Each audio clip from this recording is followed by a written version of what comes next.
Hey Shy Guys and Gals, it's me. As you may notice, I'm not in my usual spot where I usually record my videos because with the virus, I got into a very dark state of mind, and my fiance's parents let me move in 3 months into the quarantine. So June 15th, I moved in over here, and I'm just trying to still find a nice place to film. But what I want to say is during this time, it's really difficult for a lot of us. And I want to say don't beat yourself up if you didn't get anything new started or productive. I only started these videos finally because we were shut in. I mean, there was times I just didn't want to get out of bed. And even though I'm here very much happier than I would have been at my parents' house, I still lose motivation. With that said, I had filmed the next video, this video, before I left. I filmed this, I think, in April, and I wanted to get it out soon. It was going to be a discussion on season 1, but I ended up talking a lot about Elion to the point where I think she deserved her own video. So when I saw that I got to 19 minutes of talking about Elion, I figured, let me just split this up into 2 pieces where I give a character study on Elion, which actually gives me time to look at her more in depth. Enjoy!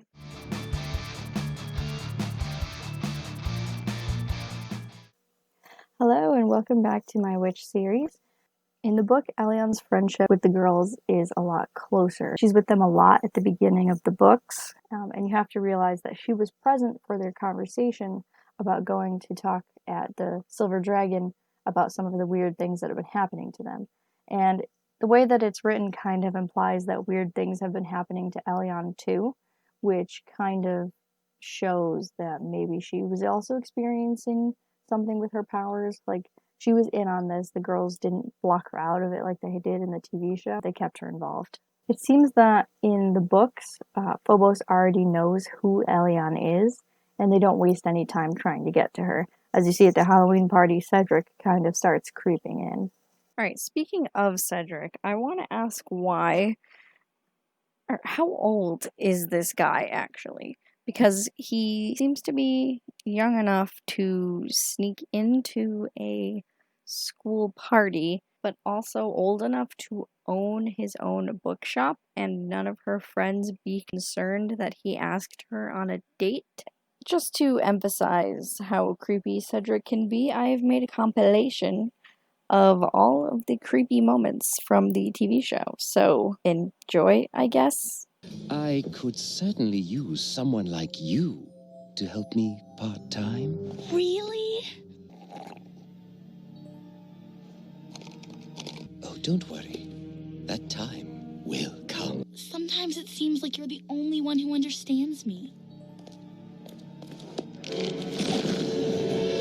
People are such a strange species. Balloons would be a nice touch for the window display.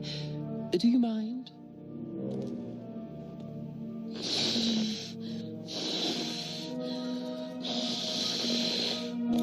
There's always a nice sunset after the rain.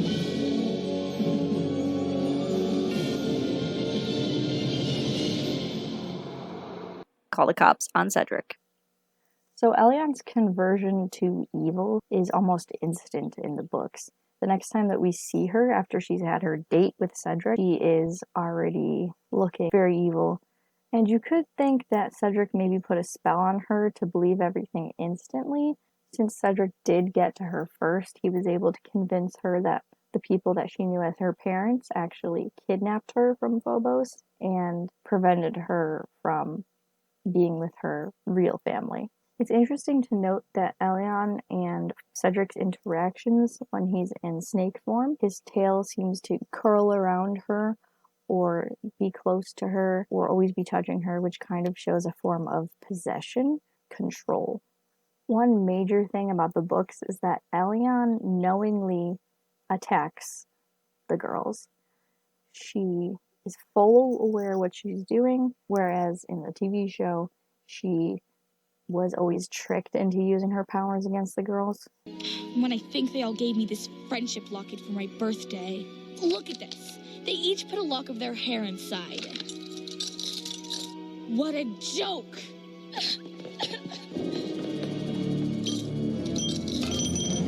Elion drops the perfect plot device where Phobos uses the Guardians' hair strands to create monster clones of them that they have to fight later. It is kind of messed up that Elion taunts the girls at Yanlin's funeral. She is fully present for the kidnapping and torture of Tarani and plays psychological games with her. And she only begins to distrust Cedric after he tries to kill Will after she tried to save him. And Elion actually gets attacked by guards when she leaves the castle to go scope out the kingdom because they've never actually seen Elion and don't believe that it's her. Little by little, Elion begins to doubt the truth of Meridian, and actually she begins to doubt things before she even meets Phobos. For some reason, she spends a lot of time in the castle before she actually meets her brother. Elion in the TV series seems like more of an acquaintance to the girls, as she's never really spending time with them. She's kind of always in the background. Actually, her best friend doesn't seem like Cornelia and seems more like the other girl that she's always with. It's either Alchemy or Melody is her name. They're in the background so much that I can't even remember. The girls essentially drive Elion to the dark side as they constantly ditch her and lie to her. Want to walk to school together? I called you last night. Your mom said you were off with the other girls. Oh, we had to close there was this, Will's frog was sick. Her frog is a stuffed animal. You know, it wasn't so much an illness as a washing machine accident. I have some stuff to do here. Oh, okay. See you later then. Cornelia's supposed to be my best friend. Wasn't that great? Yeah, better than the one about the two soaps. Hey! Hey, Elyon, what are you doing here? Oh, I help out in the store sometimes. Oh, hi, Elion. Elyon! Don't let me interrupt you. Where'd you go yesterday? You just left me in that store. Oh, Elion, I am so sorry. My mind was in another world. You've been doing this a lot lately. Are we best friends or what? Of course we are. Come on, let me buy you a donut. You know I don't eat donuts. Okay. Hey, Elion. That's a donut. They even drive her right into Cedric's arms. There's a point in the story where they're trying to figure out if someone that Elion is dating is a monster from Meridian, and they completely interrupt her date and just devastate her. When in reality, they could have actually solved this problem without causing heartache to Elion. Earlier in the season, they have the same issue where they think that Mr. Collins is a monster based on Will's insecurities, and the mage in Meridian tells them that they simply just have to touch him with the crystal and they will reveal if he's a Meridian monster, which they could have done quick and easy to Elyon's boyfriend.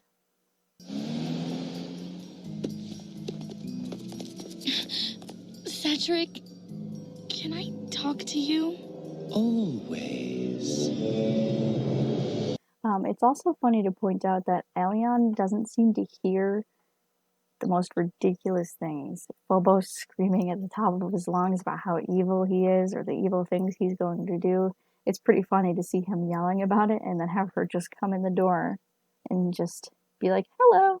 Legions are in pursuit as we speak. Perhaps I should light a fire under your troops, starting with their leader. Surely, sire, the rebels won't be a concern once you've drained Elion of her powers. But until I acquire them, I'm forced to tolerate her useless projects. Phobos, look, I'm designing an outdoor theater. Something wrong? Without Elyon's powers at full strength, I gain nothing from stealing her life force. She worries. Worry keeps her weak. Hi, you guys. I was thinking of going out and doing some sketching. Phobos has to change the appearance of the throne room and castle every time she enters the room because apparently he likes to be all grungy. Whereas In the comics, the castle was the prettiest part of Meridian because Phobos in the books liked to surround himself in beauty because he felt very godlike and that he deserved it. So just TV Phobos is just very angsty. But it's also just a waste of power to keep having to put up these illusions for Elion when in fact the castle originally was just beautiful and the rest of Meridian was dark and dank, like we see already. What's this? A terrarium. I keep it for the children of the staff. I knew you'd be nice. In the TV show, Elion doesn't suspect anything bad about Phobos, even though so much evidence is presented to her. Even the addition of a side character, Miranda, that she questions. How can creatures like that even exist in a peaceful kingdom like this? Hey, even on a picnic there's wasps and things, right? Miranda, why do you live in the castle?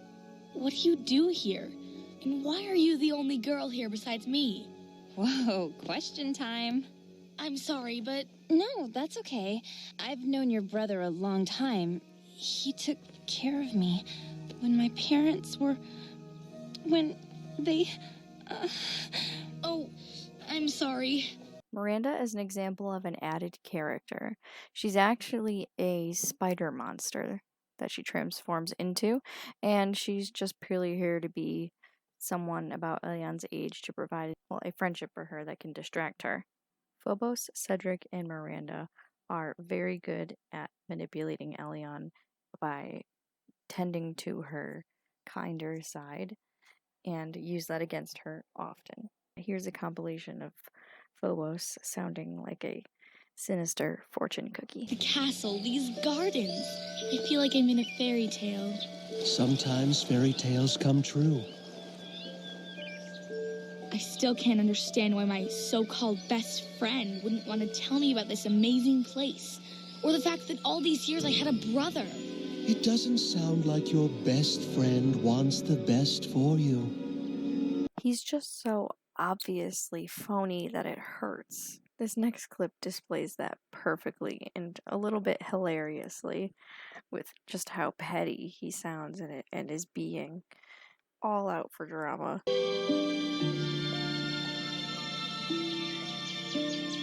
I can't believe Cornelia's forgotten me so quickly. I've been her lab partner since 4th grade. Oh, we made DNA out of licorice and pipe cleaners. Oh dear, is this upsetting?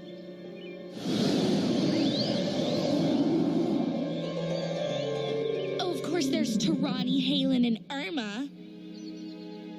Now, the most extreme difference here is that in the TV show, the girls find out who Elion is, and they have a whole moral dilemma over whether or not to tell her that she is a princess. And this adds to the feud between Will and Cornelia, which is something that's in the books already as kind of a power struggle. But here we have the interesting aspect of Cornelia struggling over whether or not to tell her best friend this life-changing thing. We need to tell her. No, she'd freak, which is just what Phobos needs to swoop in. Caleb and Blanc have it under control. And the TV show really should have gone for it. And maybe, because they were already changing a bunch of other things, they should have possibly added this in there. There's a point where Phobos sends a bunch of fake Elions around Meridian, and the girls try to discover if it's actually her or not. And the things that they do to try to check are kind of terrible if it actually was Elion. For example, Caleb wants to throw a frisbee at her because sure, you throw a frisbee at Elion and she'll think you're on her side. And also just, a hurricane, fire. Yeah, you guys are really good friends. Add some bleepy noises and this would be a really cool video game. There's another one. Cornelia's supposed to be my best friend. The show includes a plot, actually, where the students need to make a family tree, and Elyon's frustrated by this because she can't trace her lineage back, and her parents actually considered telling her that she's a princess from Meridian. And by the way, wouldn't you want to know who your 14-year-old daughter's boss is? I'm sure that if they actually went to go meet Cedric beforehand, they would have recognized him and probably saved everyone a lot of trouble. As of this video, I have not yet read the Cornelia and Caleb special comics that came out. I think that explains why they separated and everything like that, but Elyon and Caleb start to get a thing in the comics. And knowing that, these clips in the show take on a whole different meaning, and I just ended up laughing at them. Remember me too? I'm Elion. Caleb from the mall. Back off, girls. Stick with me, or they'll tear you to pieces. Wrap him up. I'll take him. I'll take him. I'll take him. She's a character that you kind of, or at least me, I kind of appreciated her more now than I did in the original release. Originally, I just didn't want to hear anything about her, because I didn't really like her as a character. So I managed to get an Elion doll. Oh, well, before quarantine, I had purchased all the items to make a dress for her. Here is the final result. I also noticed if I get this out today on June 23rd, then it is the anniversary of the day that I found out that they were republishing the comics. So today, actually, or yesterday, this one was released finally after months of waiting. This was actually originally supposed to be released in January. And this is before quarantine or anything. This was announced to be released in January. Back in 2019, early 2019, they said, we're going to release this in January. Because the first book of the arc came out in November. And this was supposed to come out in January. Then they pushed it off to March. Again, with no reasoning, because there was no quarantine or anything at that time. It was just normal world. They went, no, January. We're going to release it in March. And then, it got closer to March and they said, we're going to release it in July. And I was like, why? Because when they originally promised this release, it was going to be a whole arc dropping at once. So it was going to be 3 books at once, released every few months. Maybe every other month, I think it was the promise. I'll have to look because I have the original promise printed out. And I wanted to tell you my thoughts on this cover before I even read it, because I'm trying to hold off on reading this arc because I want to be able to predict what's going to happen. I've read the first one in the Ragerlang arc. This one and the one before it I haven't read yet because I want to actually predict something since we're halfway through the re-release. But I am getting concerned that Yen Press is going to drop the re-release because of them starting to stretch out releases and also pushing off the dates. So I'm kind of worried that they're going to let go. We got much further than the US did before, but I'm very concerned that it's going to be over soon. So hopefully not. But I just want to say, what is with this cover? I don't like it at all. Let me get a little closer to you. So I understand that it looks like they're wearing their Guardian clothes, but not quite. Especially if you look at Cornelia. Hold on, this is difficult. Especially if you look at Cornelia, she just kind of looks like she's in her Guardian form with like a shorter skirt. Everyone else is also in their Guardian colors, but just like casual clothing, like Will's in sweats, Halen in a tank top. Tarani is just in some dance outfit, so I don't know why she's not even anything remotely close to her outfit, but I don't like this cover. And I don't know if this has to do anything with the story, but we're gonna find out. But it's just weird. I really don't like it.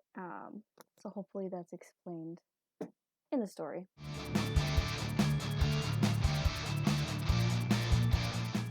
You must understand. You needed protection from your brother. I have a brother? Honey, you know we love you. Cedric, what have you told her? You know my parents? Don't listen to him. We don't want him to hurt you like he's hurt so many others. You're the only one to ever hurt me.